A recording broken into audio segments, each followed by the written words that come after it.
жақсы жаз. Бірақ тұрғындар жауап ретінде тыныш ұшады.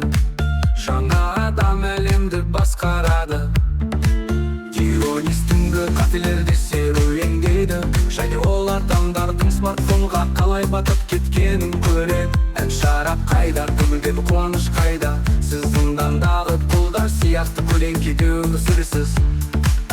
Арестен сермен тербелетін орындыққа келдім.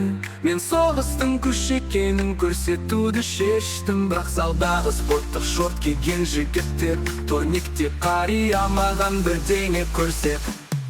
Ағаштағы үйлену тойында айқайлай. Сіздің одақтарыңыз мұз сияқты нәзік. Саған берген адалдық қайда, құмарлық қайда? Махаббат мәміле болды, ал өмір алдамшы болды. Ал құдайлар уақыттың шетінде тұрды.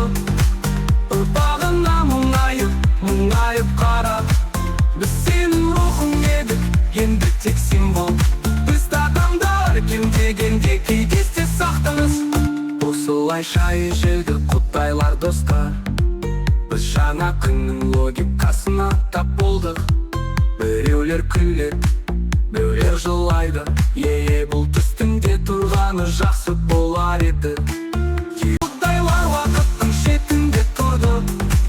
Ұрпағына мұңайып қарап. Біз сенің рухың едік, енді тек символ. Біз адамдар кемдегенде кейдесте сақтыңыз. Осылайша ежелгі құдайлар достар. Біз жаңа күннің логикасына тап болдық. Біреулер күледі, біреулер жылайды. Бұл түстінде тұрғаны жақсы болар еді.